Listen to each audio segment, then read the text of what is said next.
as individuals and as a community. And it breaks down the barriers that have often divided us. And so this work here is really powerful because we are all one. We all want to be happy. We all want to be prosperous. And with our collective power, our collective spirits, we're able to go forth and be transformed. I love it. Thank you. Thank you so much. Woo. Y'all, let's talk about let's talk a little bit now about, same question to you. Why is it so much better that we do this empowerment and this healing work together? Yes, well, I so appreciate what you shared, Doctor, and I would just add 5 more things I would say, Okay. Tracy, Dr. Tracy. One is that when you do healing and empowerment work together, you become aware of the shared experiences you have with other humans versus thinking it's only me, no one gets me, no one understands me. And we start to realize that there are themes that transcend our individual human experience, and you don't feel alone. Yes. Number 2 is you have witnesses. So if you share about something you are working on, you've experienced, there's people to hear it, not just self-talk back to self. 3 is, in my experience, when you do empowerment and healing work together, it requires that you work different muscles than you do doing it individually. Number 4, I would say you have someone to journey with. So it's not this isolated process, but you know that there are others who are in a similar space or place, or started with you, or said let's do it alongside. And then 5thly, I would say it's synergistic. So particularly when you have melanated people come together and the power of melanin that gets activated in our togetherness, it creates a synergy, a momentum, and an energy that cannot be achieved individually. So for all those reasons and more, I would say it's important. Thank you so much. We've been talking about this Better Together Empowerment series for 2 years now through the National Black MBA Association. And I know our president, Dr. James Carter, will be joining us this evening. Our pastor, Leslie Braxton, will be joining us this evening as well. And as you all know, one of the things that, this is at the New Beginnings Christian Fellowship, just to clarify. And so what he has been doing, our theme for 2024 is get better. Get better. So when he said that, and he said one session after the next, I couldn't not pull him in. Because I'm like, every time he says something about emotional intelligence, and he talks about being clear where you've started, this last week, he talked about forgiveness. And that's going to be a key part of this work. Because we realize that goes into my next question. What are some of the reasons that people get stuck? You guys remember when he said something recently about, in January, 80% of gyms get all of their revenue, right? People are signing up. They got these resolutions. And then by March, you don't see those people anymore. You don't see those people anymore. As a matter of fact, we got a video we were going to share, Nathan, our 2-minute video, the newest one. We're going to actually pull that up. Because some people have asked us, like, what is this 6-week experience all about? They've said, this sounds good, but it almost sounds too good to be true. Can you really transform? I've been talking about losing weight for X number of years, and I still haven't done it. I've started, and then we lose track of what the next thing might be to stay on track. And so one of the next questions we're going to talk about is, what are some of the reasons that people actually get stuck? What are some of the reasons they get stuck? Yeah. Well, in this Western American culture, there's such an emphasis on doing and just do it, and action and plan. And if you have not explored and uncovered the core beliefs that are powering the decisions, powering and shaping your thought process, and informing the actions you're taking, then it's very easy for your tank to run out of fuel, because the doing tank is a very shallow tank. Yes. So transformation, however, and how that's different from just personal development, is that you actually look at the invisible underlying causative factors that are beneath it all, beneath your thought process, beneath your emotional responses, and for a lot of us, emotional reactions, beneath your decisions and choices, etc. So getting stuck is often a result of only dealing with the above ground, visible action level and not the causative level. The visible level is the effect level. And so transformation is about also addressing the cause level. So hence the reason we can loop or stay stuck or be talking about it, have a plan, but 60, 90 days later, we've fallen back into the patterning that has really been familiar or dominating our lives. Yes. And what you'll see when this video is played is, you know, we call these things saboteurs. There's something inside of us that prevents us from doing the thing that we know we want to do, that we've decided we want to do. We made decisions, a decision, and then with these habits, we get stuck in a loop, right? That's kind of the neuroscience of the brain as well, right? You get stuck in a loop, and we get to break it, though. The same way she said, it's about this beautiful space. It's about us deciding. So decide today. What is one thing you want to transform? One area of your life that you want to move, that you want to get better? We want you to think about that. We want you to actually think about real experiences, real things that are happening in your life, and then that's the work that we're going to do together. For you, it might be, I want to improve my business. For you, it might be, I'm a newlywed and I want to make sure this relationship is optimized. For you, right, it might be about your child, right? For you, so we all are going to have different things that we want to get better, different ways we want to get better, but we're going to have to be really clear about how we get stuck. So I want you to write down right now on this yellow card, orange card, whatever color card you got, write down how I get stuck, right? How I get stuck. So we're going to talk a little bit more about what are some of the reasons people get stuck. Well, people get stuck because they're not aware of their woundedness. You have to be aware of yourself, and it's important to know the places, and oftentimes we hide those things in the recesses of our soul. So in order to even start any kind of healing, we have to be aware, and awareness of our woundedness. And a lot of things, shame, we are afraid to share our stories, so we hold them on the inside of us, and we know that what we suppress, what we hold on the inside of us, it oppresses us and ultimately depresses us. And so until we express that, and that's the whole thing about, you know, being authentic with ourselves, being genuine with ourselves, and also being intentional. And I always say soul work is slow work, and it takes a lot of time, and it's as important as waking up in the morning, brushing your teeth. We do that intentionally every day. Every day we need to check in with ourselves and find out what is life-giving and what are the things that are destructive to living to the fullness of who I've been created to be. So it's important to just think about, you know, the things that holds us in captivity, and to share those things. And the beauty of this community space is that we embrace the beauty of each of us, the genuineness in each of us, and when we let go of those things, it allows us to let our light shine, as I like to say. Yes. I heard you getting excited over there. What resonated with you? Well, I just wanted to add a thought that usually when we think about better, we think about horizontal, forward, linear progress. And so I would like to suggest that better has a new direction, which is upward. So that means elevation. Hello. That means elevation. That means upward. That means vertical, which means there's a change in consciousness that's required. You can move forward and achieve a goal, and you're operating at the same altitude and consciousness. So let's say that better might have a new direction, which is up. And that's also the direction of transformation. It's not just forward, it's up and then forward.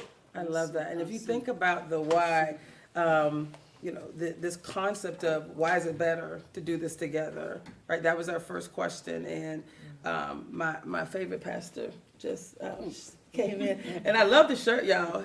He's representing. He's representing for the songs of Black folks. I so love that. Pastor Braxton, how are you? I'm good. Thank you for joining us. I got really, really excited because, you know, when we did this, the first question I was asking this group here is, why is it better that we do this type of empowerment and healing work together? And you, in your divine wisdom, said in 2024, our theme is get better. And I was like, look at Jesus. Look at Jesus. So why is it so much better that we do this type of empowerment and healing work together? First of all, good evening to everybody. Yes. I just got out of my yard, so I'm not feeling better. My back is but it's one of my Monday tasks. We're in the post-pandemic world. Everybody lost a little something. We've got 13-year-olds who are 11-year-old in their social skills and emotional development because they were in a silo for 2 years and were not interacting with their peers. They're 2 grade levels behind in school. You've got adults who manage social situations gracefully in the past who now find themselves getting irritated more quickly, not being able to hold their peace, playing tick for tack. We've all deteriorated in some ways. As Michelle Obama says, we're all a little bit COVID crazy. Our nurturing systems were cut off and we were in silos, and you just don't lock a person up whether you send them to prison or go through a pandemic. You don't put a people in an artificial environment for a protracted period of time and think they walk out the same. And it's going to take a while for us to even understand and assess all the damage that was done. And so one of the things we have to do is just intentionally get better at those known areas of deficiency. Yes. One of the things our nation is, we're in a health crisis. We had an obesity crisis going into COVID.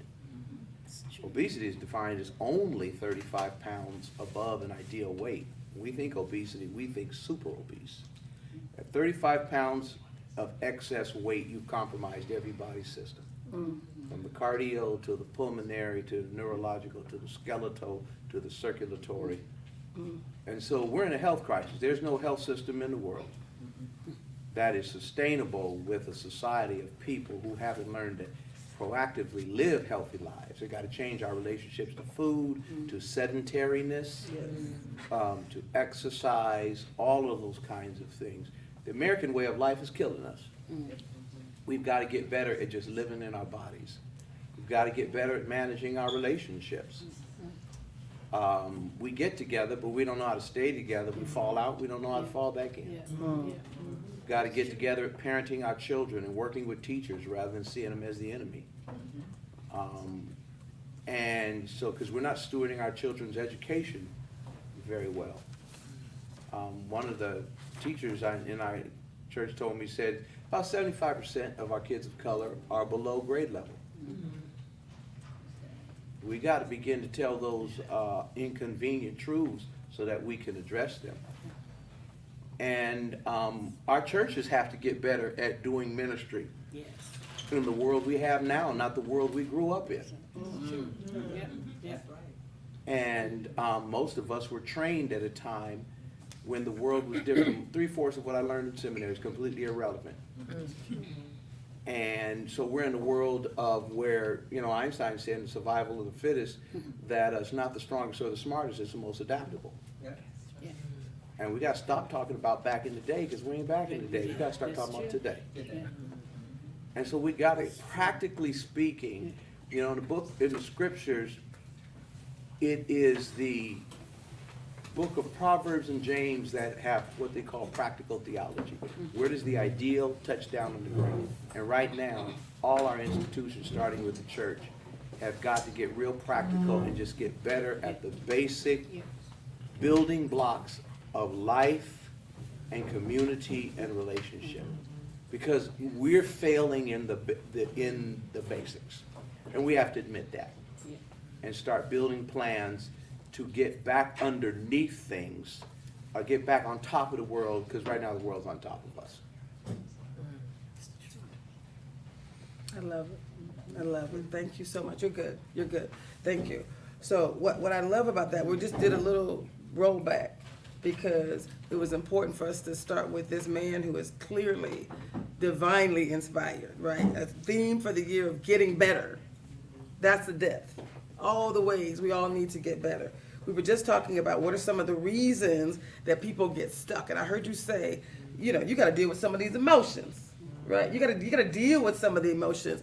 The ladies too have already shared some of the reasons people get stuck. Our next question, just so we're all on the same page, is going to be, how do you move out of being stuck into living powerfully? And third, some of the steps that you have taken, because we've all done it, to move to that next level, to break out of those old habits, to really create a space where you're living powerfully. So we're gonna go deep, right? We're asking these people, but you guys should be writing down in your own lived experiences. What are some of the challenges you're having? What are some of the ways that we can support you, right? This is different in that it's not we ain't just talking. We're here to support you. We're here to truly create a space where we are getting better together. We're not just talking about it. 20% of a true change, only 20% of that is through information. 80% is through activation. So it has to be in us doing things differently and us showing up differently. So the question to you, Pastor Braxton, goes back to the idea of why do people get stuck? You said some of the things before about what we don't do. Why do you think people get stuck? Well, there's as many answers as there are people. Yes. We get stuck because of grief. There's a story in Genesis 11 about Terah, the father of Abraham. He had 3 sons, Abraham, Nahor, and Haran. Haran died. He was the baby boy. It says he died in his father's presence. And then God told Terah, go to Canaan. He packed his family up, and they stopped off at a graveyard. It had the same name as his dead son, Haran.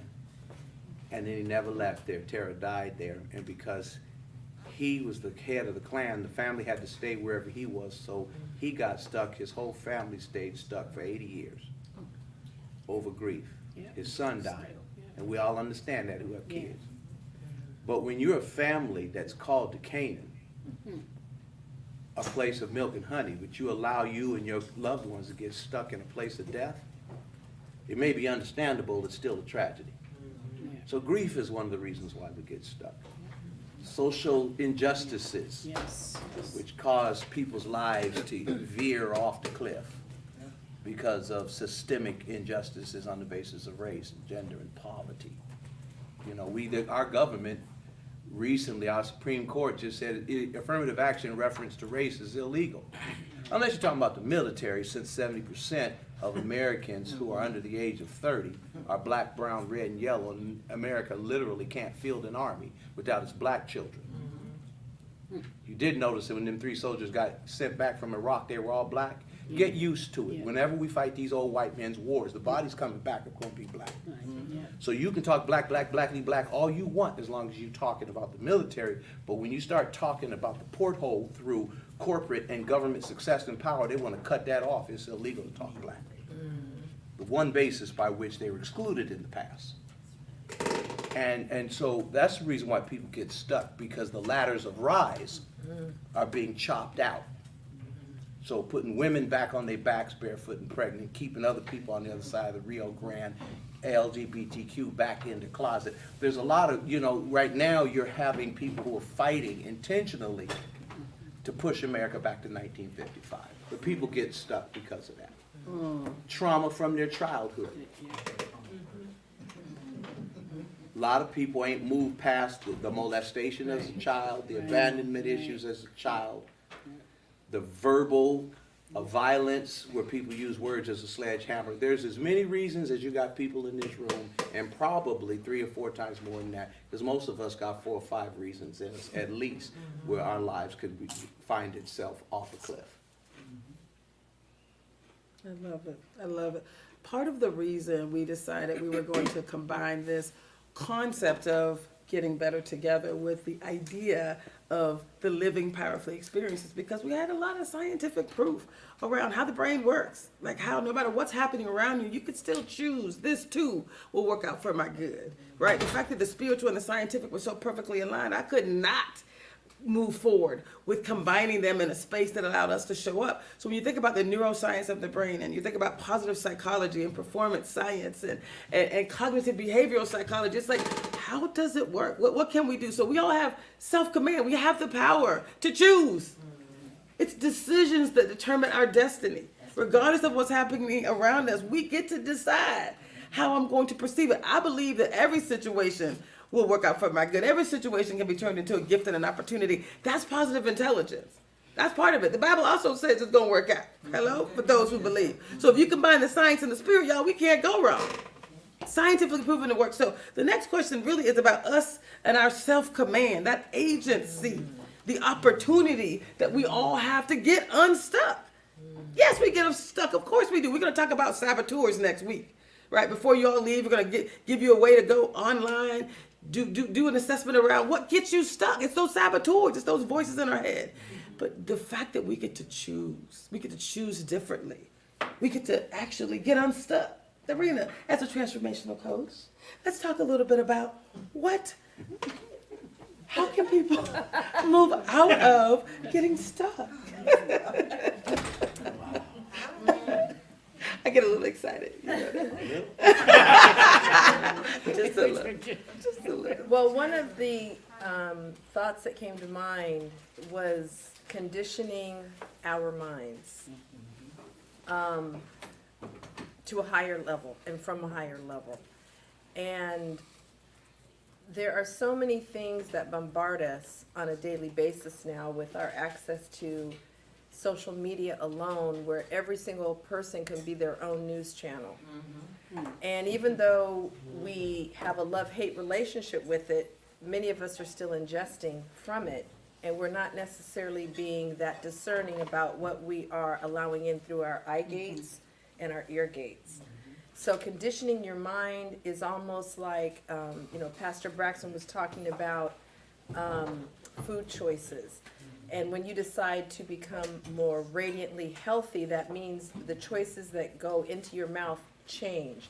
Same thing with conditioning your mind. What gets in through the eyes and the ears and associations and your energy exchanges changes. And so part of the journey is recognizing that it's about becoming a better conditioner of your mind. And that also means your thoughts. Scripture talks about taking thoughts captive, because so much of what goes on in our minds is entered and it wasn't invited, or we didn't know the door was open. And so part of this is the level and the quality of your thinking and believing is a key part of getting unstuck. And that's an ongoing process. It's not an event. Right. It's an ongoing process, because conditioning, just like if you go to the gym, you go hard for 6 months, you stop for 6 weeks, you will regress. So the conditioning of the mind is not just for a season. The brain is plastic. The mind is unlimited. So we're to continue to be elevating. So that was a thought I had. And I know you're going to ask a question later where I might actually say the same answer, but I'm thinking about one of my former transformational programs called Juicy Woman University. And the starting place with every new student was they were charged with writing a vision letter for their life, breaking it down into the categories of life so that they weren't overwhelmed. So what's your vision for your money? What's your vision for your family relationships? What's your vision for your love relationships? What's your vision for your relationship with your children? What's your vision for your spirit? What's your vision for et cetera, et cetera? And it was amazing how many women, and these are high-performing, leading women, hadn't stopped to have that very important conversation with themselves, and certainly not to pen it and write it down. And so that for me is such a starting point with anything. With my business, before I started my business, the vision preceded the actions. Before I was married, I had a vision for what I wanted my covenant marriage to be like. Before my children arrived, what kind of mother did I want to be? So vision is such a compelling North Star that we can keep our eye on, and it also will inform us as to what choices are aligned with our vision. But if you have no vision, you're like a rudderless boat. A wave comes or a current comes, and now you turn according with the most powerful wave that pushed you that direction, instead of I'm clear about what I desire for myself in every life area, and this decision is or this decision isn't aligned with that or in support of that. So the clarity, which vision and clarity are work hand in hand, and then that conditioning the mind would be the places I would start I love that. responding. How to do you that. move out of being stuck? That is so important. Now, I mentioned that we are broadcasting live on multiple destinations. One of them is Rainier Avenue Radio, and I think I just got a call, a connection that they need to go on a commercial break, so we're going to keep talking, but we'll be right back on Rainier Avenue Radio, and we will continue to talk. We're going to continue this question specifically to Ms. Dr. Linda Smith. How do people move out of being stuck into truly living powerfully? Well, I agree with what the other panelists have said, but I go back to self. We really have to learn how to practice self-care and compassion towards ourselves. And that actually gives us the strength. We're bombarded with so many things, and structural things, racism, and all the things as Dr. Braxton had alluded to. And those things just sort of clog up our minds and our souls. And so the importance of self-care allows us to really open ourselves up, to be able to be in touch with our own soul, to know those places where we're wounded and where we're suffering. And it allows us to be more gentle and kind with ourselves. Because if we find yourself suffering in silo, it harms us even more. It creates more woundedness inside of us. So really taking the time that self-care and just being compassionate towards ourselves, it allows more healing to go forth into the world, into those that we're in connection with. I love it.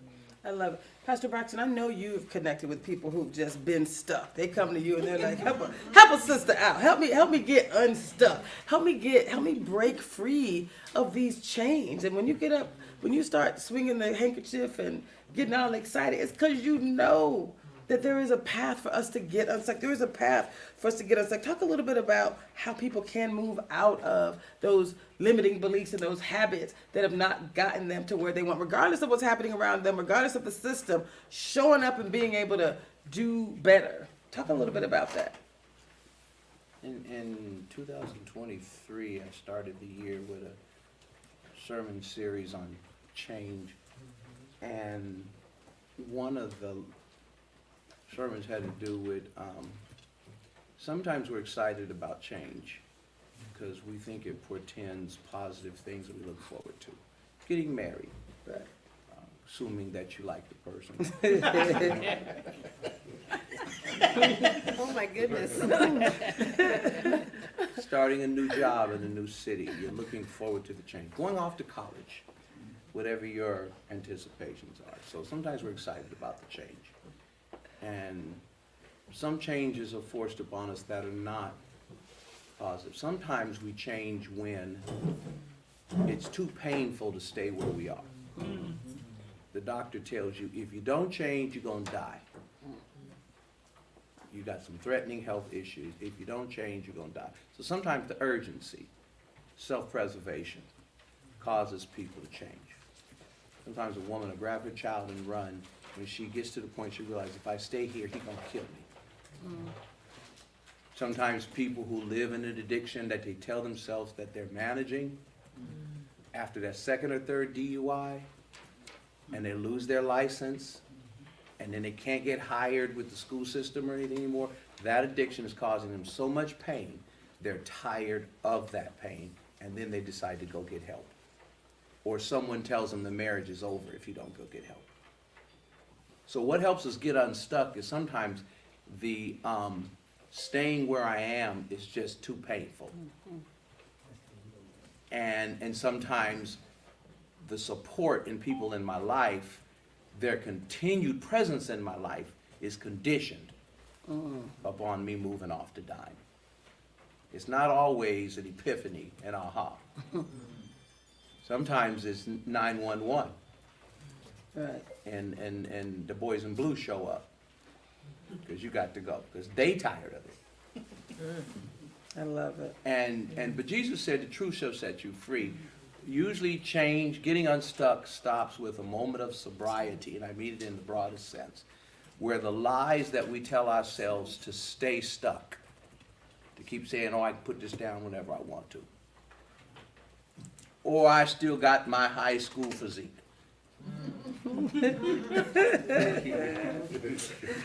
See, Or she's happy. When we get to the point where we stop telling the stinking thinking, we stop lying to ourselves, and we allow the radiance of truth to get in, and we face those inconvenient truths. That's the beginning of getting unstuck, when we stop lying to ourselves. And we all do it. I've done it. And the more educated you are, the more powers and tools of rationalization. right, exactly. Oh, Yes. because we can really, Rationalize. we lie to ourselves so good, and until we can't afford to lie to ourselves Right. no more. Yeah, and I think people get unstuck when they're willing to tell themselves the truth. Yeah, I know we're back.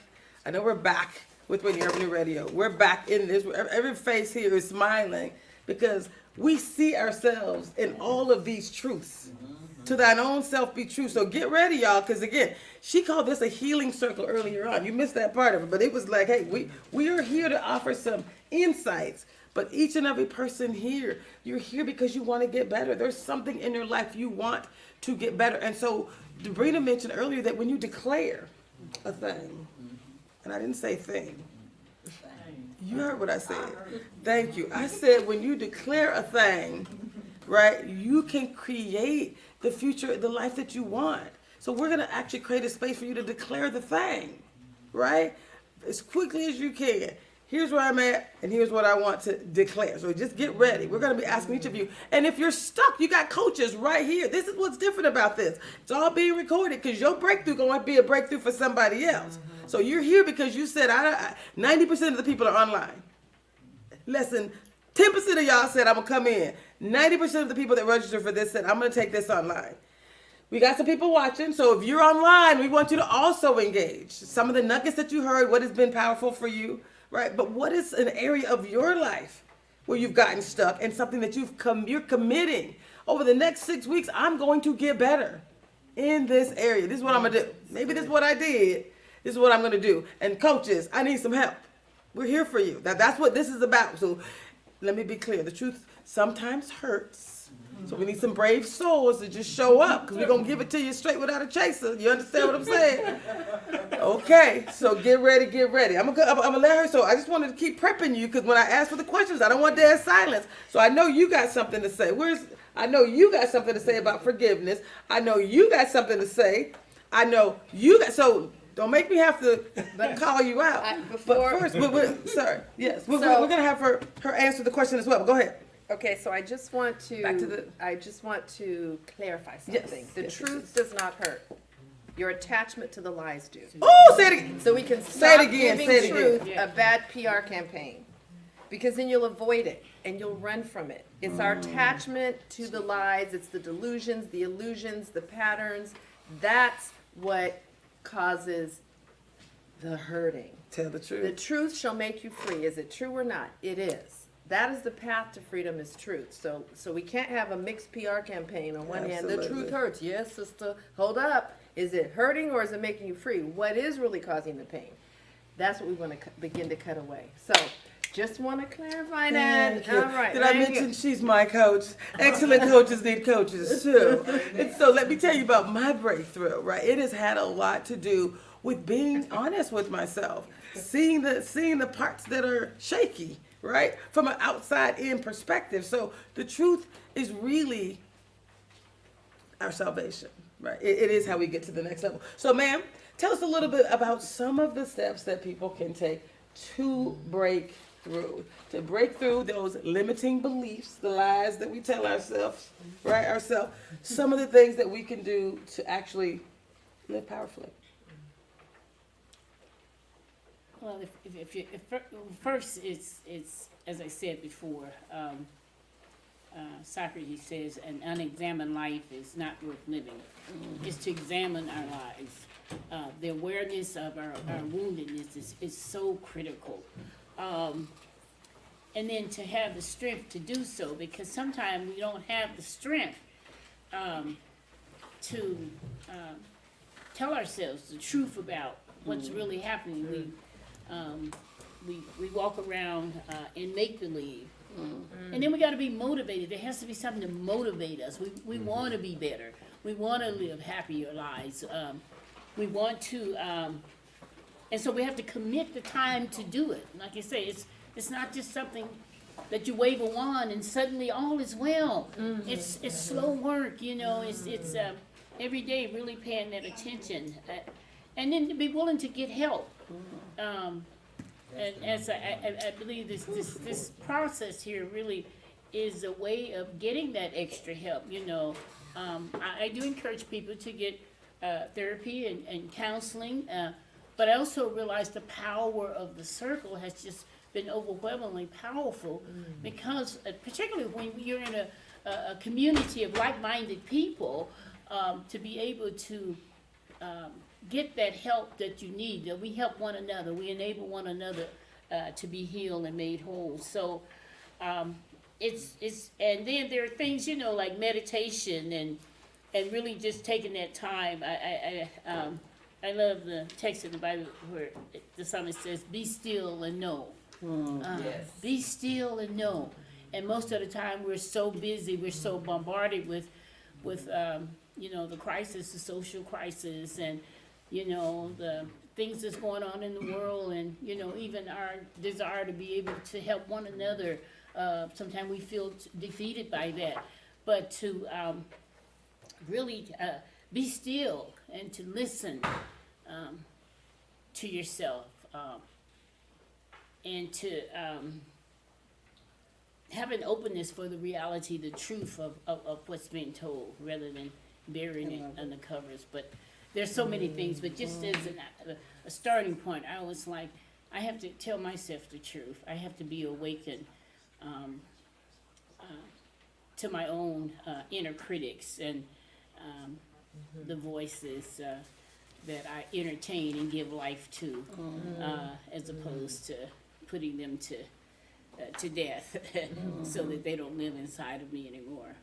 I love that. So one of the things we've done with this Living Powerfully experience with Positive Intelligence, you each have this colorful document on your desk. At the very bottom, there's something that's called, it's going to positiveintelligence.com, and there's a little 5-minute assessment. It's called the Saboteur Assessment. I know you did your Saboteur Assessment, and it's basically saying what are those things in case you're not clear, right? I know you did your Saboteur Assessment. I know you did it. I know you did it. I know you did it. I know you did. So right. So when we are able to show up, sometimes you need an outside in little tool, 5 minutes.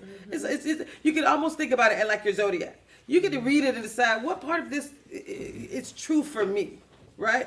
Not one person has ever done this and thought it was less than 75%, because you're answering. You know, no one knows you better than you. So this is just another tool. Going into the next session, we're going to talk about those saboteurs. We're going to talk about being true, being honest with ourselves, and what do you do with that? Once you see the truth, what do you do with it?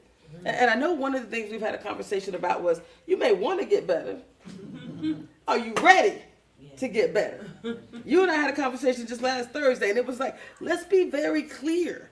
Wanting a thing and being ready for true transformation are very different things. So let's talk a little bit about readiness.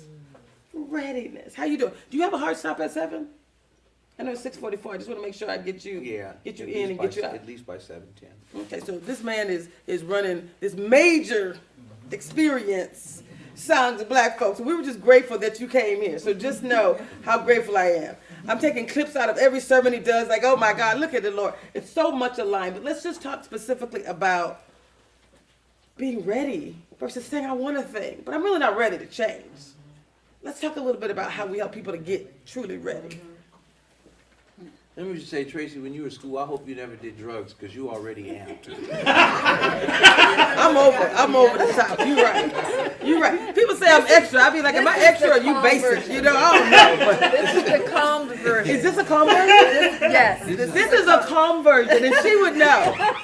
This is me being calm. This is like a contact high by force of personality. In a good way. In a good way. Yeah. In a good way. In a good way. Thank God. I was just gonna say. To that old self be Sometimes true. when I get done talking to Tracy, I'm exhausted. I'm sorry, I didn't have to In a say good that. way. Thank you. In a good way. Being ready. Yeah. To me, the way I laid out those motivations, I think you're ready at the point where you can't stand the situation anymore. You're ready. I'm ready. I can't. I think other people call it hitting bottom, and your bottom is not my bottom. Right. You may be content to wallow in a little bit. For me, it's bottom. I'm done with it. And but then I have found in 37 years of pastoral ministry, that many people, when they're ready, they still need resources. Every day. Wanting to do something about your heart issue and having health care to do something about it, or afford the prescriptions is two different things. Wanting to get in shape and being able to afford a gym pass and a trainer to show you what to do so that you're not in there doing stuff that's not even helping you get to your physical goals. Addiction or what have you, people need the resources. And so one of the reasons why people stay stuck is not that they don't have the desire to do better. They don't know where to turn, and then the resources aren't there. There's not equity in recovery, betterment, deliverance resources of any type. Martin King said the greatest form of injustice in American society was health care. That was his assessment when he was alive. Right now, in Washington State, quiet as it's kept, the number one form of addiction is sexual addiction being fed through by this monster. Yeah. More than any form of drug addiction or alcoholism. Only problem is you can get alcohol recovery, narcotics recovery, you can get that mental health through your health care provider. But sexual addiction, you don't. Right. And there are lots of sexual addiction programs popping up, but they're not covered by health care, so only men and women who are very well paid and compensated can afford to slip away into these discreet places and access the care that's allowing them not to burn their own house down, ruin their relationships and their health and their dignity, and not end up on the front page of the newspaper for the wrong thing. And so, again, I think one of the things that helps us get unstuck, and in a sense of helping our neighbor, is we've got to fight to make sure that there is equity and access to the resources that allow people to take that step when they're ready. Even if they're not ready, they're not going to take the step even if it's there. But what I find as a pastor is people knocking on my door, they're ready. They want better. They want to go back to school. They want to improve their life. But then that next step, immediately they run into the resource gap. And so most of the stuff I do with people is a ministry of referral, connecting them to the agency, the people, yada, yada, or the amount of emergency assistance we can do. But we're like any other church. The church's coffers are only so deep, but it's really a ministry of referral. And trust me, the inequities there are heartbreaking. Thank you. Wow. That is beautiful. You and I talked about being ready, getting ready, versus saying I want to Yes. get better. I'm a gunner. I'm a gonna, because I wanna. And I'm being honest, y'all. I have talked about losing weight for, I don't know, 10, 15 years. I said I wanted to, but I really didn't. Clearly I didn't. Because my decisions, clearly, can I say clearly? Clearly I did, because my decisions did not align with the outcomes that I said I wanted. And so I've lost 35 pounds without trying, just because I've been doing this positive intelligence, this work around living powerfully, right? Because I get to decide, like, these decisions determine your destiny. Not the decision that I want to lose weight when I'm can't button something up, but the decision when I'm having lunch, when I'm buying that food. Did you see that more green stuff is over here than ever? The fruit, the vegetables. My body is a divine living temple that I'm going to pour into it living. Amen, sister. You see what I'm saying? You see what I'm saying? I saw the empanadas. I didn't bring those empanadas. I just want to be clear. Somebody else brought them empanadas. And the brownies. I didn't bring the brownies either. I didn't bring that. I just want to be clear. What I brought is green. I just want to clarify. I brought green stuff. We talking about Okay? attachment to them guys. I swear to God, I brought green stuff and fruit. So we all get to decide. So decisions determine your destiny. So when we talk about being ready, again, get ready for y'all to get to share the thing that you're going to do to get better. We're going to keep it short. What are you going to do to get better, and where do you need help? Right? What are you going to do to get better, and where do you need help? When we're going around the room, if you're in this room, get ready. Be ready. Yes, I know. Hello. Hello, How are you?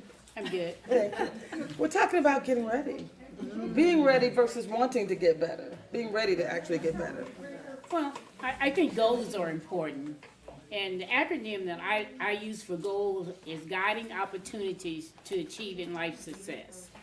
Guiding opportunities for achieving life success. Because if you don't have a goal, as Dr. Debrina said, I call her a doctor because she's been doing this work for all these years, and really appreciate her work and the healing that so many people have experienced from her work. But it's like the vision. If you don't have a vision, you will perish because you're not focused any place. So in alignment with that vision, you have to have goals, and you have to have the goals, the guiding opportunities, those opportunities that's going to lead to success in the area that you're focused on. And don't take on everything at once. You can't do it all at once. You know, small pieces, and really celebrating those small pieces as you do them is really important, because we get discouraged. You know, it's like, well, I need to be here at this place at this time, but I have, my work has led me to work with a lot of women and children for over 20-some years, and I've seen people overcome addictions, and as Dr. Braxton was talking about, the sexual abuse, and it's all because they had decided that this is not serving me well anymore. I'm not achieving life happiness, and so they set those personal vision and goals, and they just start to work chip at the block, chip at a time. Yes. Maybe I'm outdating myself. No, you're not. I'm with you. I love it. But you know, just one piece at a time. So otherwise, you become overwhelmed and you just sort of throw in the towel and you don't do anything. So be kind and be gentle to yourself, and celebrate your successes as each day. And we've talked about this concept of consistency and celebrating the wins. That goes back to the neuroscience. Again, you guys are getting a very high level view of some of the work we go really deep on with the Living Powerfully experience. But just know that what she just said is a nugget to hold on to. Celebrate every little success that is moving you toward the goal that you're about to declare. Yeah. In this room, and we're going to let the radio audience fall off in 2 minutes, but then we're going to transition to each of you being in a position to share what you're going to do, share what you want and need, where you having challenges, and to actually be coached in this space, live and in person. Yes, it'll be recorded, and yes, we'll say that again. Real quick, we're gonna give you a quick opportunity, but yes, some examples of people who are ready will be in a position to change. Now, the last thing I wanted to cover with this group here is this concept of forgiveness. In order to truly heal, we talk about empowerment, which is information, but to truly heal, right? The concept of putting new wine in old wineskins, the concept of clearing out the junk and the gunk, in order to truly be in a position where you can get to that next level. How many of y'all are willing to do the work? You realize it's work, right? It's going deep. So you talking about 6 weeks? That's enough time for us next week to talk about the saboteurs. You all can go in and do your saboteur assessment, or we'll do it right here in the room. It takes 5 minutes. That's how we're going to lead the next thing. I'll be putting it online, and I'll be asking you to send it to me in advance. I'll give you some free coaching. Like, that's what we were able to do through the National Black MBA Association. We got the ability for me to show up and for me to bring these people together to truly create a space. I'm doing this as a part of It's All Bigger Than Me ministry. This is a ministry of the mind to me. So we get to show up differently. So part of this concept of forgiveness, forgiving ourselves, potentially what we know we didn't do, right? As far as living out our dreams, but also forgiving others. So this concept of forgiveness, Pastor Braxton, I know you had some recently talked about forgiveness. If you had to give us your 30-second summary of why that's so important, and how people do it and why it's so important, what would you say? Maybe not the how, but the why. If you don't forgive, you stay tied Yes. to the toxic emotions Yes, related to past hurts. And that warps your perception of the present. It distorts your expectations in your current situation. I expect this person to treat me wrong because the last one did. It causes me to be anxious. It affects my health because we internalize it. The body keeps the score. We don't have joy because we're nursing like a cow chewing its cud, that old wound. And I've seen too many people where the lights go out. And I can point it back to the event that happened. Their whole personality was diminished. And because they're holding on to it, thinking that that person doesn't deserve to be forgiven. Right. And it's like, I'll drink the poison and hope you die. And so forgiveness is not to be thought of as letting the offender off the hook. The forgiveness is Jesus telling you about your opportunity to get unhooked from your toxic past so that you're free to completely flower into the human being God intended you to be, despite what happened back there. And leave them to God. God will settle all scores. I love it. So one of the things we're going to do, we're going to spend the next 2 weeks. This is a 6-week process. This week was really about the reminder that you actually have the power of self-command. That's week 1. If you can believe it's scientific, but it's also spiritual. You have the power. So if you leave here knowing that I can do this and that we can get better together, mission accomplished. Right? We can go deeper in the future. That's what this is about. We're also going to talk about your limiting beliefs. We're going to do some awareness through the saboteur assessment. We want you to see who you are. That's the next weeks 2 and 3. Week 4, I think it's June 3rd, is going to be when she's coming back, and we're going to go deeper on a forgiveness exercise. Bring your tissues. For real though, right? Be in a position so that when he said so many brilliant things, but when you were on, I think it was the session where you said, we got to deal with these emotions. Oh, you can't do nothing else. You got to deal with these feelings. This dealing with is summary at high level. Dealing with is a process. So we're going to go through a forgiveness process, the beginning of a forgiveness process, and create a space for us to continue to do that. That's what empowerment and healing is about, saying you're going to come out renewed, right? That's what transformation looks like. I'm excited about that. So that's on June 3rd. And then we're going to continue to move forward. It looks like I just got the hands waved. Thank you to our Rainier Avenue radio audience. Thank you very much. You can join us on YouTube and Facebook and LinkedIn, and we'll continue this conversation, because now we're going to bring in the rest of this healing circle. We're going to bring in voices here. So as we do that, as we get to a point of talking about forgiveness, I'm going to let you talk about forgiveness. I'm going to let you talk about forgiveness. And I'm going to ask each of you to get ready to talk about what is that thing that you're going to do, that area of your life where you want to get better. And if you have some limiting beliefs or some challenges, let's talk about it.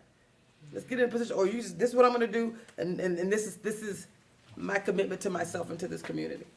Okay?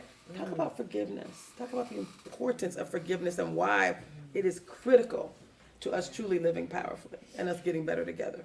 Yes. Well, I love the definition that Pastor Braxton was sharing, because so often we think that it is letting the other person off the hook as if it didn't happen. And I'm amazed at how many people have not done any active forgiveness work, and that is a false belief they hold that keeps them from doing the work. So if I were giving a definition would be personal freedom process, a personal liberation process. So that the low-level emotions, I don't call them negative, because every emotion has a frequency you can measure. Shame being one of the lowest, and love and joy and ecstasy and bliss being on the higher end. So low-level emotions get transmuted or released during forgiveness work. And the heart space, which represents the power of love being given and received, reopens. And we already know about love as the most powerful force in the universe. And when your heart is open versus closed or partially closed, your ability to draw to you, your magnetism increases exponentially. So a lot of times we may say we want something, but we're holding some low-level emotions from past experience that lodge themselves in our mind, body, spirit, and if you're a woman, or womb space, and it is lowering and minimizing and decreasing our natural magnetism. So what we're drawing to us is what's consistent with the low vibration versus when you have that open heart and when that love vibration is what is dominating. So, and we are electromagnetic beings. And so if you aren't activating your magnetism enough, then you're trying to do in the physical world, pushing the rock up the hill. You get tired and worn out. You keep trying to make it happen. And so many of us are fatigued because we're using our physical energy to try to make stuff happen, and we're not accessing some of our spiritual powers. So I wanted to, I was thinking of a metaphor because I have a love relationships course through the Love Academy division of my company. And the advanced course involves forgiveness work collectively in community for the whole group. Because when I would poll people and say, how many of you have been led through a forgiveness process? 2 out of 100 people, 2% is the average. And I've polled people all across the country, all of my different trainings and courses and programs and live events. And so the metaphor I want to use is, and this was the image that was given to me when I was explaining to the women in one of the Love Academy courses why I was building forgiveness work into the course curriculum. And this image of this woman in an old-fashioned jail cell like they had in the old westerns with the bars and the cot in the corner, and you know the deputy had the key ring on his belt. And it had an image of a woman in an old-fashioned jail cell, and she was pacing back and forth, frustrated, irritated, fed up, pissed off, because she was looking through the bars, seeing the keys jingling on the belt loop of the deputy, saying, that deputy is keeping me in here, and why won't he let me out or she let me out? And in her frustration, she jams her hands into her pockets, and then feels that there is a key in her pocket, which has been there the entire time, to let herself out of her own jail cell. Yeah. Now, at that moment, there are some of us that will go, what? I've had the key the whole time? That can't be. Pull your hand out without the key in it, and you keep pacing and cursing at the deputy. There are those of us who that is the route we will take, even once we know the key's in our own pocket. Then there's those who will say, what? And will reach through the wide bars, right, the old-fashioned jail cell, and put the key in and click, click, but they won't push the door open. Then there's those who will click, click, push the door open, and stand at the threshold because they have become so accustomed to the limitations of the jail cell, to complaining, to acting powerless, to being projecting their anger onto the deputy and whoever the deputies in our lives are represented by, that we stand at the threshold of crossing into more personal freedom and we pull the door shut. And so a lot of times the payoff that we've gotten, even though as miserable as the jail cell is, that we've convinced ourselves how miserable the jail cell is, there's some payoffs. I can stay inside this 10 by 10. I don't have to take any responsibility. I mean, there's some payoffs. Why would anyone want to turn and go back to the urine-stained cot, you know? But that was the metaphor. So we can be at all different phases of that and never walk across that threshold and remain in jail. And forgiveness is the process of crossing the threshold free. emotionally free, and also when we do that deeper forgiveness work, we're also challenging some of the false meanings and false perceptions of beliefs that those incidences and situations from our past anchored in us. False meaning, false perception, false beliefs that never got cleaned out and have been living our lives for us. So it isn't just those emotions, it's also those mental constructs that have been enslaving us. And cleaning those out is also part of the forgiveness process, hence why I like to consider it personal freedom work. Now, when a person gets free, it also creates a chain reaction, which is really powerful as well. So everyone wins when we each do our individual healing work, and when we do it collectively, it creates a force. So that's why forgiveness work is so important. And that's where I start. Healing 101, forgiveness work. I love it. Yeah. I love it. I love this so much. So I know from a time perspective, time check, are there any final words that you would like to share, Pastor Braxton, before you go off into, unless you want to stay and we can coach and all the things, but I just want to set you free if that is, where you need to be. I was asking Nathan to find the song, I Want to Be Free. So, you know the song? I want to be. Ohio player. You see what I'm saying? We all want to be free. Raise your hand if you want to be Back free. in the day. You want to be free. My If you want to be goodness. free, stay with us. This getting better together, getting healthier, happier, wealthier, and wiser. This is the journey for us. Pastor Braxton, you want to come on now? We about did you expect this for your vision? I was in a serious mode. You messed me up with that last metaphor. That's on that Ohio Players album with that lady with that honey jar that every black man in America I don't know nothing about has that. album I don't know cover. nothing about that. Sorry, I'm sorry. We got the I don't know album nothing for the about that. cover. See, that's a God thing. man. That's a God thing. And in the song, the brother says, and you think about that woman on the album, he says, one day, child, I won't have to listen to your lies. Imagine One day I'll be able to make up my own mind. That's right. Imagine if He you were said- saying that to yourself. Yeah, though. but he don't say now. Yeah. He says one day. I don't want to be free from you right now, See, baby. he ain't ready. He ain't ready. He ain't ready. He ain't ready. He ain't ready. He just want to be. He I always want to be free. That boy is sprung. It's the most pitiful song in the world, and we've all been there. When you know she's poison, he ain't no good. Right. But if I you ain't open ready. the door right now, I ain't I leaving. ain't ready. I ain't ready to be free. So, y'all, we're going to get ready. We're going to get ready. We're going to get ready to get better together. We got this. Pastor Braxton, I love you so much. The brilliance, the humor, all of it, it's such a blessing. I'm gonna leave right now while Okay. I'm laughing since I was just told I actually do have the keys in my own pocket, so I get the keys. So, but I look forward to next week. Now that I know the dress code, because you're wearing your prom dress, your prom dress, and I'm in jeans and a t-shirt. I feel underdressed next to you.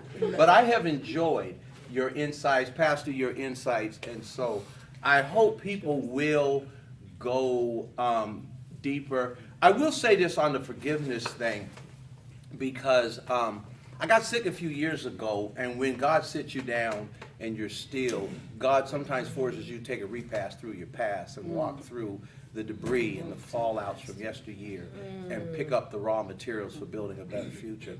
And I remember as a kid, I went through a lot of childhood trauma related to my stepfather. He was a Korean War veteran with some undiagnosed PTSD, and when he drank, his personality split. He became violent. He savagely abused my mother, but he also abused my mother's children. And the first concussion I got was not playing football.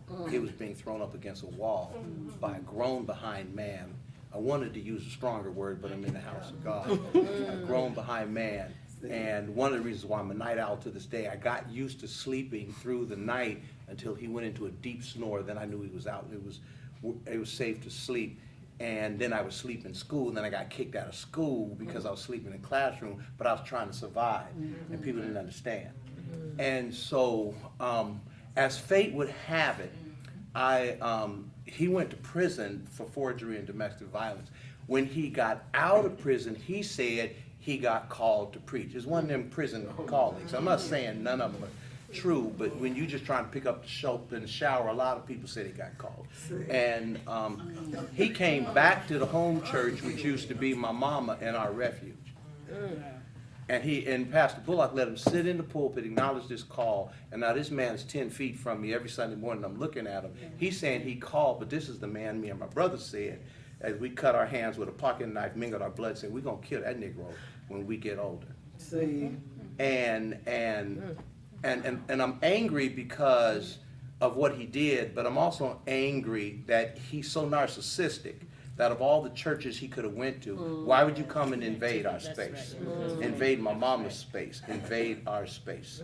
And why the pastor don't understand.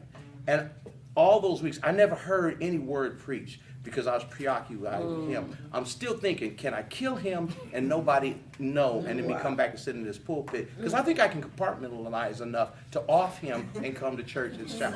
I think I can do it. My pastor told me when I complained to him, because he saw the look on my face, he said, you are no longer welcome in my pulpit. I said, why? He said, because I see your rage toward this man. And he said, I know what he did. And I said, so why is he in the pulpit? He said, God is the judge and not you. And he said, you are no longer welcome in my pulpit till you forgive him. Because there's no way you can preach the love of God with that much hate in your heart for that man. And so I was not eligible in my pastor's mind to sit in a place where I'm supposed to be a vessel for a message of love if I was still tethered to the toxicity of the past. And I had to go and do some forgiveness work. That for me, to the point where I even vomited and getting it out because it lived in me. And all the getting kicked out of school, all the fighting and all the things. It was a rage that just fed on itself. So, I always tell people, I understand all the, the sermons that I preach come from a very deep place. And forgiveness is something, it's the opportunity to clean out the vats and to replace it with some clear water. And hell and heartache with some joy. But you have to be intentional. And sometimes it's just hard to admit how tied up you are. It's hard to admit. It's hard to admit how ugly your own emotions are. It's hard, particularly if you're in a place where you're supposed to be the person who's better. And sometimes we carry around dualisms. And that's another thing. Sometimes we're good at helping others and we have not helped ourselves. preach it, Pastor. Yeah. And so I just encourage people to just be honest. I think, and I go back to honesty. You have to be honest with yourself because nobody gets better until they're honest about their own contradictions. Yeah. That's just my testimony. That's beautiful. That sometimes I've kept myself stuck because I didn't want to tell the truth to me about me. Y'all, you know how real that was? Let's give him a round of applause on his way out. Go and do some work around Songs of Black Folk. You want to talk about Songs of Black Folk real quick? If you don't know, you At gotta ask somebody. songsofblackfolk.org. Songs of Black Folk, one word. Songsofblackfolk.org. We will be at the Paramount. Father's Day night, June 16th, 7 p.m. 50-piece orchestra, 7-piece rhythm section, 40-voice choir, and some of the best vocalists anywhere in this country doing classical, jazz, R&B, gospel, rap, spoken word, all on one stage. It is a celebration of African music tradition that jumped the Atlantic via slave ship, settled into the soil of the daily lives of a black people trying to be free and survive in an anti-black, white, racist society where the music has become the soundtrack of our existence.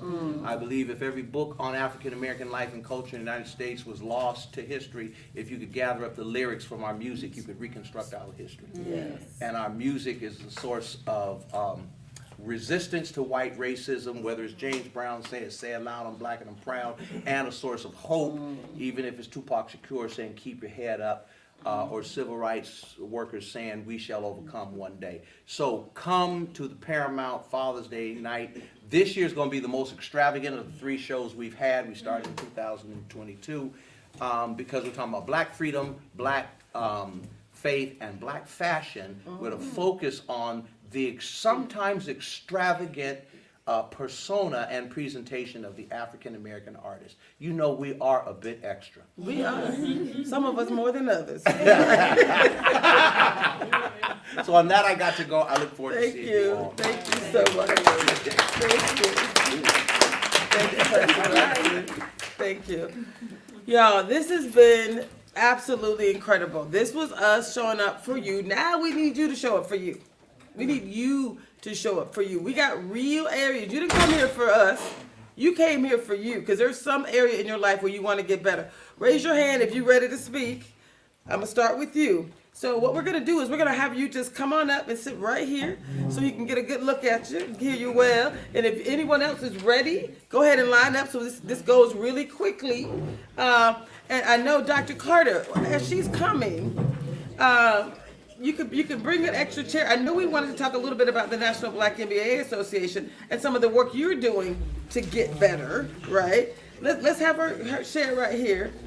Tell us who you are, and then Dr. Carter, if you could be next, we're going to talk about the Black MBA in any area where you are going to help us to get better and things that you're going to do, right? And then anyone else, like I said, get over there, get ready to line up. Yes, sir. Tell us who you are, My name what is- resonated with you here, and then tell us an area where you want to get better, and if you need some coaching, we're here for you. Ain't no such thing as if you need some coaching if you here. Let's just be clear about that. So you ready? So you ready? Breathing. Okay. You ready? So my biggest challenge is time management. I'm newly engaged. I have a full-time job.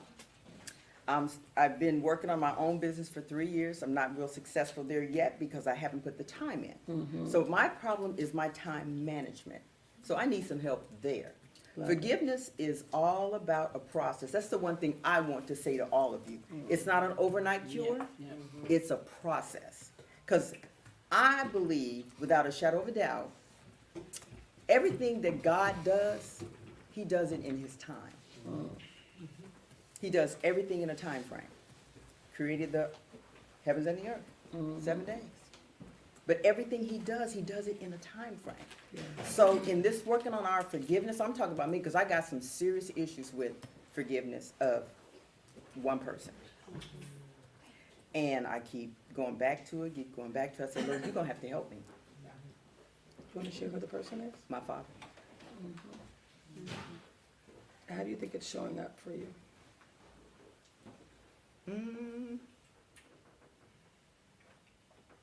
How I treat other men. How I treat other women. I have triggers. Yes. Don't come crazy. Right. Because crazy will meet you to the nth power. See. I'm that girl. Right. From down the way down south. Cut, shoot, ask no questions. I love Just be done. Yes. And that's real. Right. Right. Two follow-up questions. Okay. So, how it shows up. Now, we were just talking about time management. That was a thing. You said you got some forgiveness. So if we combine the two things, you also talked about your business. Part of this work is we're doing work through the Washington State Micro Enterprise Association. A lot of entrepreneurs that I spoke to were just like you. They said, I have this business, Yep. I have this vision, but there are these things that are holding me back. It could be my father, it could be my brother, it could be my mother, it could be just me, right? Some experience I had in the corporate space. It could there's all these reasons. Yes. So just let me be clear to you and everybody in this room. This work is about us getting better. It's also about us getting better in every aspect of our lives. Oh, yeah. Your business getting better, all the things, all the Oh, yeah. things, Oh, all the things. I get it. So when you think about your father and how it shows up, and you said how you deal with men, how you deal with women, how you deal with yourself, you left that part out. Yep. Right? Oh, no, that was part of me. Right. So when you think about your business and you think about the time management, all the things, do you feel like you're prioritizing yourself? I don't. Right. And let's talk about the whys. Because I've been around so many hurting people. Even today. Yes. Yes. Yes. And I don't want people to go through what I've been through. Right. So I try to comfort. And anybody that knows me, She's a giver. leader of the prayer ministry, intercessory prayer. Loving heart, loving soul. And Sabrina, we're crossing over, but we connected. We're connecting right now. This is the work that we love. If you had to share, I have two things I want to share with you, but if you had to share right now, based on what she said, time management for me, the first thought is, it is truly about us. They just left that for you. It's truly about us putting ourselves first. Yep. Being very clear with what you want to accomplish. Being very clear. So this saboteur assessment, you guys are gonna love it. You're gonna love it so much because it actually identifies these things like my top saboteur was controller, hyperachiever, pleaser, and avoider. Each of those show up in what you just described. When you think about your time, you're gonna spend, depending on what your saboteurs are, it talks about how they were originated from a childhood. It talks about all the various elements. So that's just step one. It's just one of the things. When you see them, what you're gonna get to do from a time management perspective, this has been so powerful. You get to see them now. They have a name, right? The saboteur. And then you get to, it's like putting your hand on a hot stove. When you're going there, because that's where we waste a lot of time letting the saboteurs do what saboteurs do. Sabotage your success, sabotage your performance, sabotage your relationships, sabotage your priorities, sabotage the things you say you want to do. They sabotage you being consistent. They sabotage you being aligned. They're All that. saboteurs. It's all the things. So the importance of you going in and saying a free assessment that takes 5 minutes that will help you. What did you say? You got to see yourself and be true to yourself. Yeah, to be You got to be true. honest Yeah. with yourself. Yeah. That's just one of the things that we get to bring into this conversation. So I'm going to say, start with the seeing of yourself. Once you see those things and how they show up, you get to take your hand off the stove. You're like, okay, I see you, controller. I see you, pleaser. Not today. Like you literally get to choose differently. So when we say decisions determine your destiny, it is about those limiting beliefs. They all have. We can go deep. It's the root cause analysis. That's the beauty of this stuff. Right. That's why I was so excited to bring it in. That's why Dr. Carter was like, "Go with it." President of the Black NBA, when we could run this grant, and I submitted this grant, it was like, how do we truly empower our people? How do we create this healing space? When I described to him what it was, he was like, "Yes." By all means, get the right people in a room and let's do this work. Let's do the thing. Let's drop it like it's hot. So, Dr. Tracy, Yes, may I yes. just say something? Please. We Phyllis. are Phyllis. grateful for you just sharing very vulnerable space from your heart tonight, and we hold that in sacred trust. Because it's important to know that, you know, we love you, and just stepping forward and being so vulnerable tonight is really a pathway to your healing. So I know. just really, Thank you. yeah. Thank you. oh, y'all see it? Do you feel it? Do you feel Yeah. the transformation? Right. This is what happens when we show up for ourselves. Davina, what are your thoughts? I'm loving this. I know. Hand hold. Come over here. Come over here and catch these hands. Come over and catch these hands. It's a beautiful bond right now. There's two things I'm thinking about, Phyllis. And a lot of times we don't realize the connection between something in the past and something we're trying to do in the present, why it's not clicking and happening. So if we were in a coaching session, you would get to say why your dad, Yeah. not just that it was your dad. We're not going to do that here. But is your dad still alive? Okay. And it's been many years. Oh, yeah. Yeah. So oftentimes there's been a violation. And it's about what we came to believe about ourselves because of what happened to us. Right. And so that is a key part of this, to clean that out and the self-concept that whatever age, okay, the origin experience occurred where some beliefs locked in about Phyllis that were lies, but they're still There. present today, causing you to run from, deny, and be overly occupied with other people's stuff. Okay, so just so you see the connection, then then we speak as if it's a time management issue. Okay, so now that's the healing side of it, which must be done. Yes. Okay, and you get to have support. Now, on the daily level, I want you to do a evaluation. Okay. And in my teachings with women, I don't talk about time management because we only get 24 hours in a day, and That's it's it. based upon the cycle of the earth. There's no 25th hour. We got 24 hours. It's a fixed resource. Our energy, however, when we start to evaluate with whom, where, how, and on what, your energy is currently being utilized.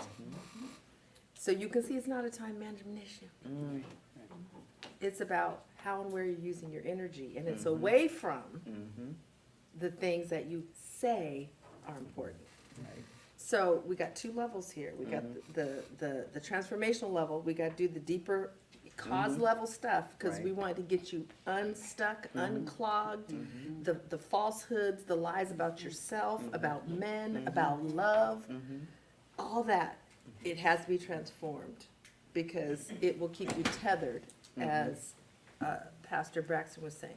But then the lighter thing you can do, even when you get home tonight, is you can, let me take a look at with whom, on what, where, how is my energy currently being utilized. Okay. And it will let you begin to see where there is a mismanagement of your energy. Well, And so, well, and I'm not saying start making changes, I'm just saying become aware of this precious resource of energy and in what places, directions, spaces, situations, and relationships it currently is going and flowing.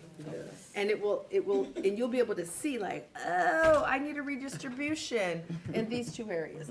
Now, once the healing work is done, which doesn't have to take a long time, you will then be very clear about the shifts and changes on the physical energy management level. And then you can also get support. So if your business is what you want to really get off the ground, then you get a coach who can, a business coach who has proven business success, which is one of the successes I have, 25 years in business, generated millions in my company, third generation entrepreneur. So you don't just go with who you know, you go with who has the mastery in the area that you want to elevate.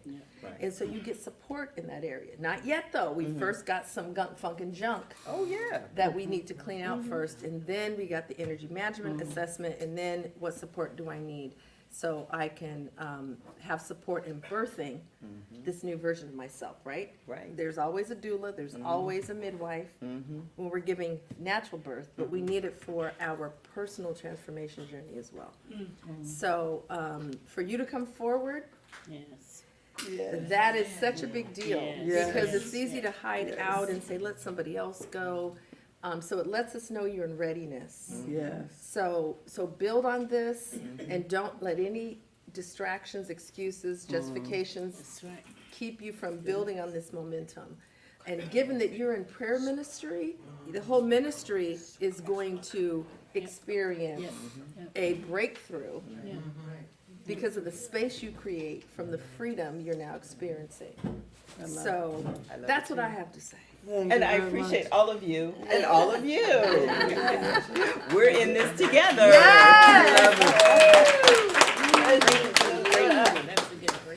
May I ask a question? Yes. Can you come up here? We got because we got a camera. We got to put you on. So I think it's for you. You want her to stay or you want to? Well, I'm just gonna ask you for what you just said. So have a seat. Have a seat, sir. Okay, fine. And just to be clear, he had a specific question after we were talking about forgiveness yesterday, and there was some follow-up to that. So it's okay for you to give us a little background and talk about forgiveness. Why was that so important to you, and how has that shown up for you? Is that one of the things you're working on, one area where you want to get better? Yeah, I'll do that, but I want to ask a question Yes. for what you said first. Okay. Okay. You said the who, what, when, and where. What I appreciated was you didn't put the why on that question, because why is the trap. Right. If I'm trying to figure out the trap, then all my time is going to be spent on the why, and I don't do the who, what, when, and where. So I just want to. Beautiful. Good Yeah. point. Yes. Yes. And as far as me having something to say, this is something small, cautionary tale, something that worked for me. Quick story. Probably about 35 plus or minus. I'm with my wife. I go over to my mother's house, and my mother wants to show my wife all the family pictures. Right? So she pulls out 35 little albums, and she starts going through these albums, and this is Crystal here, and this is Crystal here, and this is Crystal here, Clyde, Crystal here, Crystal here, Crystal, Clyde, and Crystal. I'm watching this, and I'm just. Are you Clyde? Yeah. Okay, I didn't know your name. That's an important And piece. his sister is Crystal. Yeah, His Okay. sister's Okay. got Crystal. it. So what Yeah. you do with that experience while you're slowly going into this latent internal burn that you don't know you even have. Woo, come Right? on now. So I'm going with this thing, and I'm watching this, and I gotta go pick up my stepfather at the airport. And so my wife stays with my mother. And mom's still showing her the Crystal, Clyde, Crystal. And so my wife says, you know, Mom, he does have a point. And my mother's in the, I raise my gun, denial. It's the denial that pisses you off. You know, acknowledge that I'm telling you the truth. I would have walked out the door, but you're not gonna do that. So it's like, I go and pick up the guy, and I come back. Now the point isn't so much about my mother. Right. The point is my sister. All those years of watching my sister be special was pissing me off. I never internalized it. I didn't recognize it. I didn't really feel it. But sitting there and looking at my sister while she's watching this experience, she fell apart because she didn't realize it either. So all that crap I carried about my sister doing me in order to get over, that was in my head. So my statement there is, you have no idea, I mean it's literal, you have no idea the freedom and the peace that came about from having resolved that with my sister. My sister are totally cool. We were always good.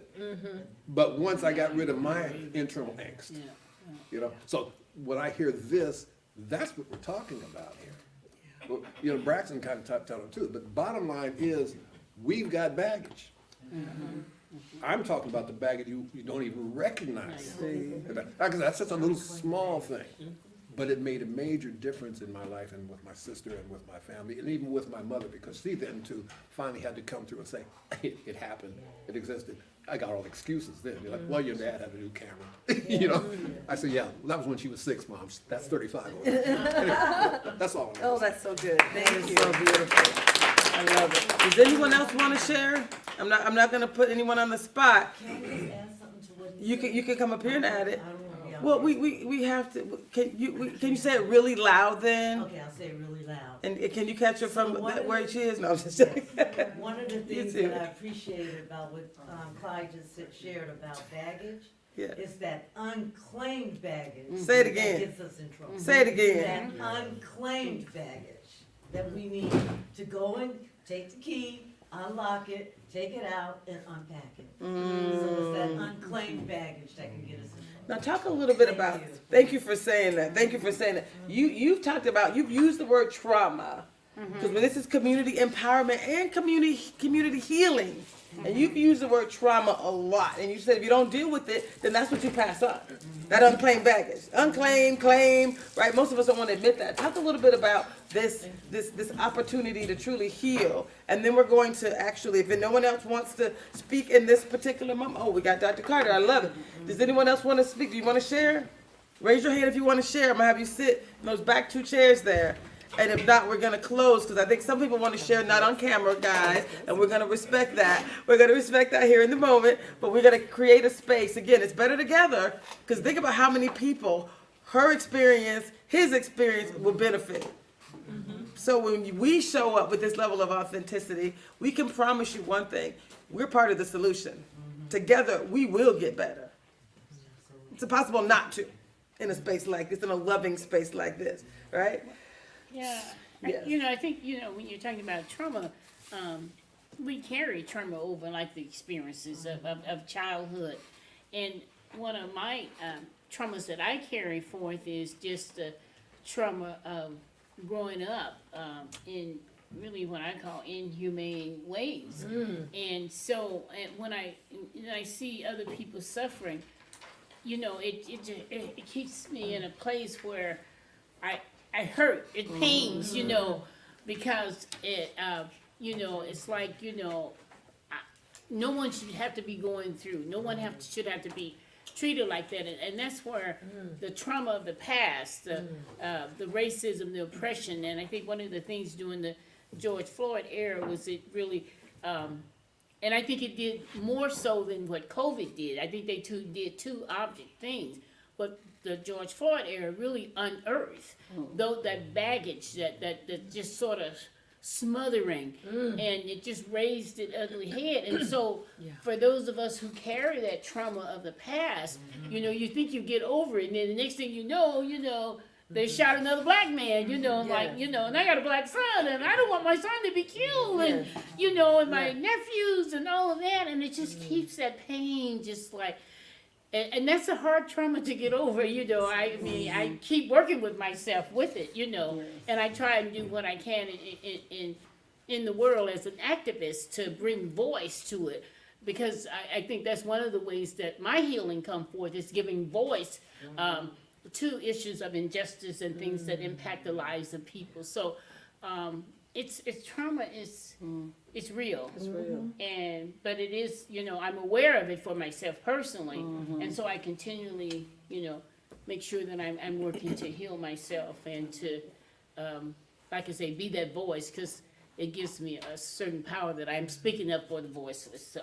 Do you love that? Yeah. So she's up here because this is what she does. She's been coaching and training and doing this for decades, but she's also saying this is her journey as well. We're all on a journey. We're all on a journey, and it is better when we do it together. So thank you so much for that as well. Lordy, one of my favorite people, Dr. James Carter, President of the National Black MBA Association. You were part of the reason that we got to do this. You basically, let's give him a round of applause. Thank you. So, Dr. Carter, how excited? And what do you want to share? I mean, I could ask you 14 different questions, but you came up here. What do you want to share about the experience, the opportunity, and do you have anything in the area where you want to get better? Because we said we're going to have authentic experiences. I'm still working on this weight loss, y'all. I'm 35 down, and I'm going to show up, right? I'm also working on my financial situation, overgiving and not doing there's a lot of work we're able to do together. Dr. Carter, talk about how proud you are, whatever you want to say about the opportunity to bring this in the community, why others should do it, and then anything you want to say about your own journey to get better. Sure. So with the National Black MBA Association, the Seattle chapter, three things we try to focus on: community, family, self. That's really important. The only way for us to go out beyond our community to help people is to heal ourselves and to take care of our families. So it's with that when I was approached with this program, my mindset is let's find the money for us to be able to do the work, and then I step out of the way so Tracy can make the work happen. We're blessed to have the opportunity to be able to help our entrepreneurs, our business owners, our friends and family, our students who are working on getting a master's degree, those students who are in college, and high school students as well. So certainly one of the things that I'm really proud of is that we have the opportunity to help a large population. In terms of what I'd like to work on about myself, the young lady who was here before me, she stole mine. that time management piece. You sit here, you're looking at somebody who was failing retirement. Right. Failing really poorly. I retired from the United States Air Force Reserves after 28 years. And simultaneously, I retired from the Chicago Police Department after 23 years of service. And I thought coming out to Seattle after my kids went off to school that I would be able to take it easy. And as fate would have it, I'm sitting on my couch watching the soap operas one day when I get a telephone call. Hey man, you think you could come help us out with the program for a little bit? And what's a little bit? Hey, about 2 or 3 months, you can just help us just straighten this ship out. I was like, okay, 2 or 3 months, okay, that's fine. That was 5 years ago. So I'm currently the executive director for the Breakfast Group. It's a mentoring organization in Seattle. We mentor black and brown young boys and girls in the Seattle public high schools. Awesome. I am the vice president for my fraternity, Alpha Phi Alpha. Yes. And currently the president for the Seattle chapter of the National Black MBA Association. So keeps me busy. And so that's where the time management piece comes in, where it's so important because maybe more so than time management is just not being able to say no sometimes. I wake up every day thinking that I'm lucky to be here. The talk about the things that I've survived, that's a whole nother conversation or story, but I feel like I'm lucky to be here. And since I am here, I should be of service. I should be giving something back, especially in these high schools. In these schools, there are so many young black and brown boys, furthest from educational equity, furthest from digital justice, who don't have someone to talk to, who deal with some of the trauma that we talk about right here, going to school every day. I mean, the thought that there are students who haven't eaten all weekend and then they get to school Monday morning and teachers expect them to sit there quietly and do their homework. And so many of our young black and brown boys, just feel invisible. Like if I weren't here, they wouldn't miss me. They don't want to hear what I have to say. The only thing that they're waiting for me to do is to act up so they can kick me out of school or put me in jail. And I feel like the Lord's decision was, I don't know what you thought you were going to be doing during retirement. I guess I'm completely different for you to do. And so I'm enjoying where we are. I hope that everyone is enjoying this. I hope that everyone sticks with it. I hope that everyone tells 2 to 3 friends about this so that they can have this experience as well. Tracy is a beautiful person. She puts a lot of work in. She's really dedicated to this. This is a real passion for her. And so very proud of her. Certainly give her a hand, a round of applause. And then this young lady right here to my left, it's my angel. I have the opportunity to sometimes sit and listen to her talk about correcting things in our lives, correcting things in my life. And I have to admit, sometimes I'm sitting in the room and I'm like, okay, well, there's food. Let me make sure everything is squared away. Okay, we're looking good. And then it's almost as if the lights go out. And then there's just the light on her. And there's a light on me. And she's looking at me and she's saying, James, you got to do X, Y, Z. You got to straighten it out. You got to fix this. You got to fix that. And then all of a sudden the lights are turned back on. I was like, well, damn it, I guess I was supposed to be here to hear that. So it is so good to see you. Good to be seen. All right. Yeah, he don't get to go yet because what I wanted to share with you is he walked in here 6 what? 6'5".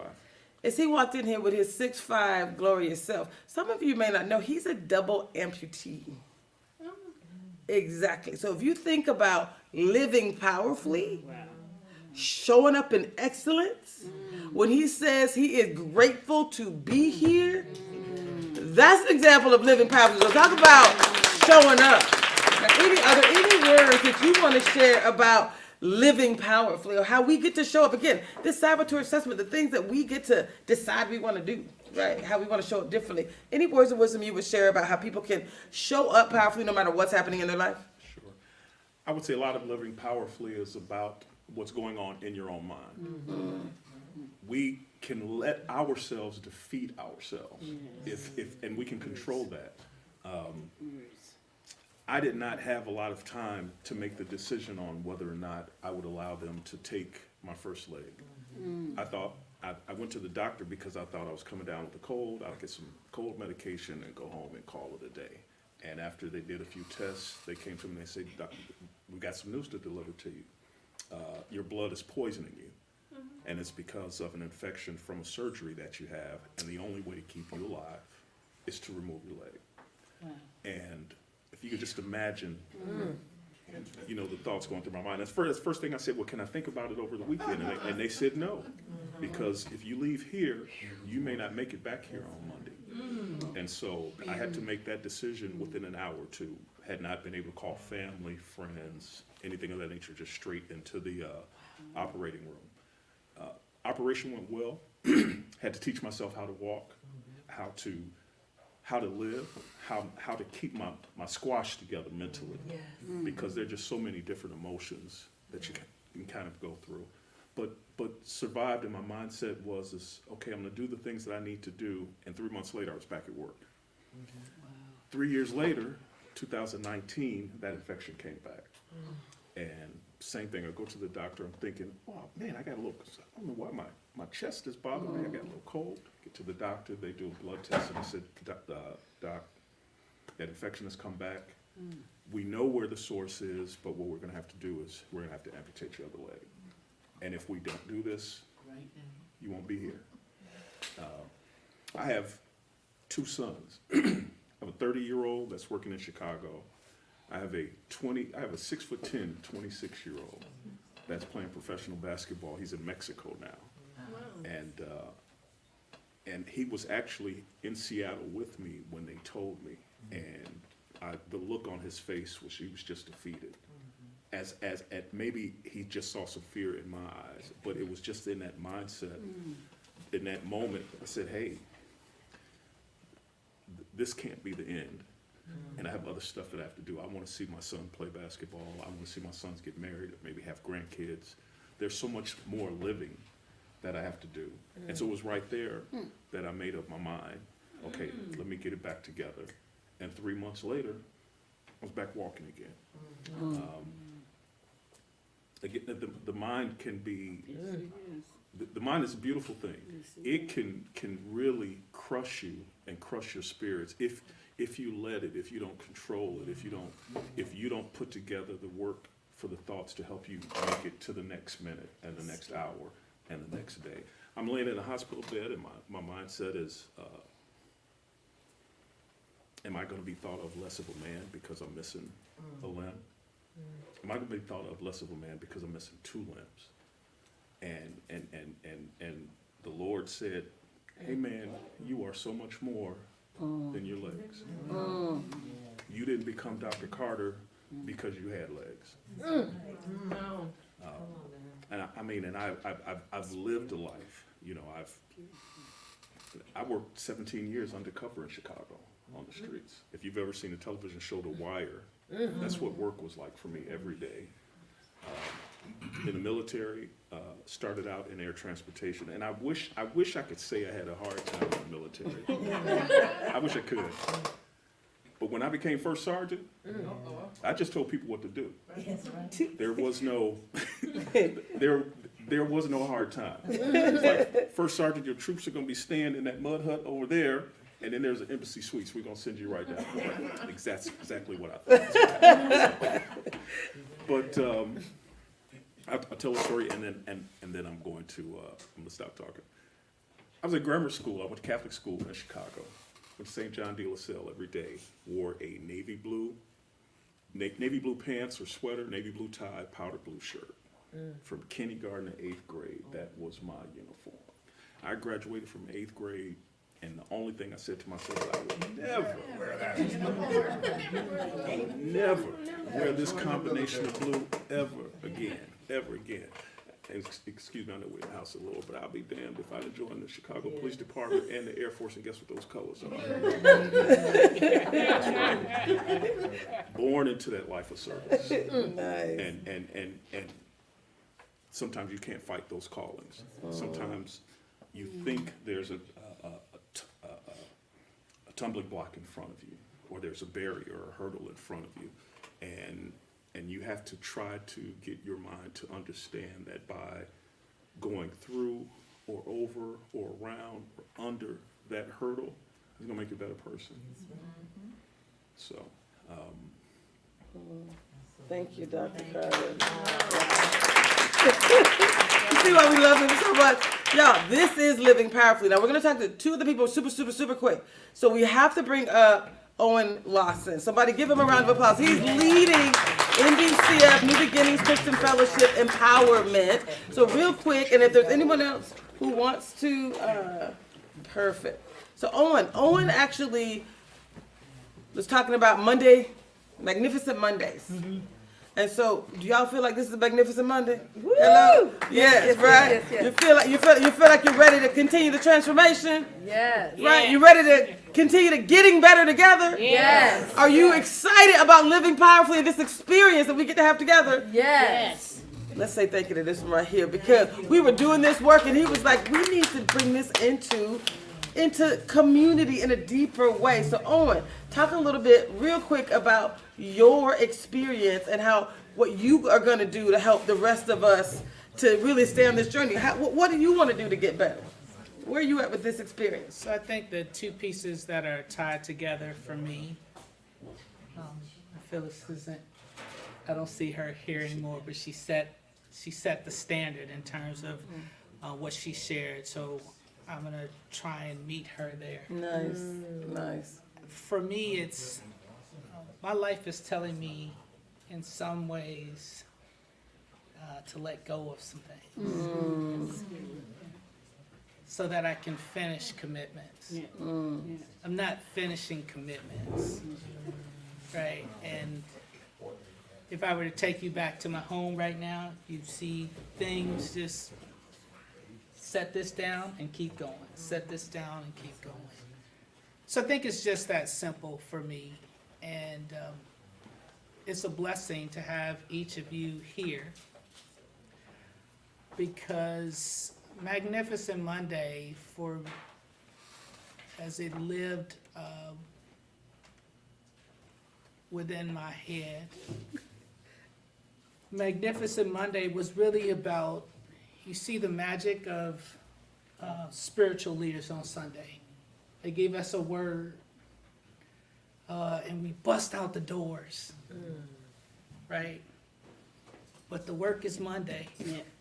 Preach. The work is Monday. And so the name of the ministry is Educational Empowerment. But I feel like that really is a way that people can walk past it because they feel like I'm no longer in school.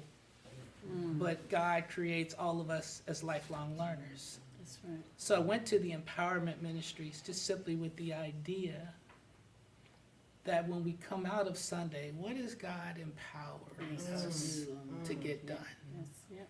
Right? And so when we started this, we wanted to be in community. We had ideas of where the space was going to be, and we kept just pressing forward. But the idea was just simply listen to the needs of the community. Don't worry about what we have in the cupboards, because in my cupboards is not enough to take care of the needs of this room. That's right. Yeah. But in God's economy, then what we have is an opportunity to talk about what is it that you need. Ministry is meeting people in their place of need. Yes. And then as we move through this together, seeing how God has moved as we've committed to do the work. I love it. I love it. Thank you. Thank you. Is there anything, we're going to go around the room for anyone who wants to just say out loud one area where you want to get better. Just say it out loud. You don't have to come up. What do you want to do to get better? You said finish things? We got you. What do you want to do to get better? Let go. Let go. Let go. So you're going to love this forgiveness work, because there's some true letting go as a part of that. Some belief work. Yes, ma'am. What are you going to do to get better? I want to stop waking up and telling myself the same story over and over. Say it louder. Say it louder. I want to stop waking up and telling myself the same story over and Nathan, I'm gonna talk to my producer real quick. Can you stand up and get to one of these cameras and catch these people? Can you do? Just look at that camera, that's what you're saying? No, he can zoom in. Can you stand up, catch one of the cameras, and get close-ups on my people as they speak, so they don't have to get up? He got this. I promise. He got it. He's amazing. Thank you so much. Say that one more time, please. I want to wake up If and you not don't have to tell myself the same story over and over again. I want to create a new story when I wake up every morning. I love it. Do you have anything you want to share? Conditioning, Oh, sorry. I'm gonna talk to the lady in the front, then I'll come to you. Sorry. conditioning my mind and being more truthful to myself. I love it. Yes, ma'am, in the back row. I want to be healthier. Nice. Feel like I love it. healthier physically and emotionally. I love it. Yes, ma'am. I want to step into my power and stop playing myself small. Go ahead and preach. You gonna pass this time in the pink? Pass? I just don't like the cameras. Okay, so you want to say it? So you back of your head? We hear you. No, go ahead. Okay. You sure we're going to go to the back row? What do you want to do? What do you want to get better? And being faithful to myself. I like it. Ma'am? What she said, but, being, setting my goals and being consistent with achieving the goals that I set. I love it. I love it. Can you check the chat, somebody, and be ready to say anything that people are putting in the chat as well? Do you want to share anything that you want to get better? No? Behind you? Do you want to share anything that you want to get better? You're practicing more like self-care instead of like self-recovery. And offloading some of the mental load that we as moms and partners tend to carry. I love it. Nathan, I'm going to have you use this camera and catch her. Sir, would you like to share one area you want to get better? Mr. Edward Nubens? He passed. Now you first? He passed. For me, it's really just putting myself in a position to where I have more freedom to do the things I really love to do. That's financial, and then also, for me, you know, I work with Brandon a lot of stuff too. It's really not about myself anymore. I think I'm pretty good where I'm at as far as the things I want to accomplish. I've already overcome a car accident where I could have been killed. So now it's like, all right, how do I get in a position to have more freedom to do what I want to do, which is actually help people and just tell stories and like be a little kid again, actually. So it's kind of like, that's where I'm at. I love it. I love it. Leah? I want to forgive myself. I've done like a lot of forgiveness work on the people around me, but I struggle on forgiving myself so that I could actually be in my power regularly. I love it. Thank you for that. Cassandra? Man, I have so many things. Right. I think where I need to start for myself is making sure that I'm active in removing limited thinking, like thoughts that limit my ability, because I recognize there are no limits to my ability outside of those that I self-impose. So just actively walking in that, regardless to what's happening in front of me. Like sometimes we have conflict, and that conflict will cause us to doubt our ability or what God even said about us. But I want to be able to face conflict just like I face all the good things in my life. Thank you so much. Y'all give yourselves a round of applause for showing up. Woo! Are there people online? We're going to do a little bit better. We're going to be getting better with the online. We had some little technical issues, I believe, over here with the online. Nathan, do you see anyone with anything in the chat that you want to share? And then what we're going to do is we're going to go into anyone else have any burning thing they want to share? So we're going to go into just a quick close. Yes, ma'am. I think it's wonderful that this is an intergenerational Yes. event. Yes. Because as we talk about passing on things, the next generation will know that we made it through, and they can make it through too. Yes, yes.